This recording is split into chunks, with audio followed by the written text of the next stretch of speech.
জলখানি আবার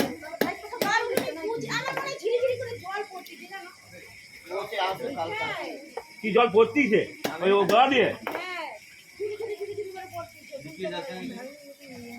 উপরে জল উঠছে জলখানি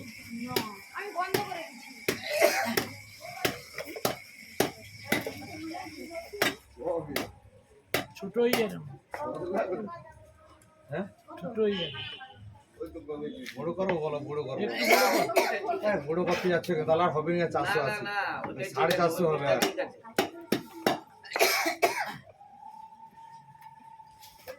এটা যদি বড় বলে থাকো তাহলে আর কি আর হবে এই ছোট বলে থাকো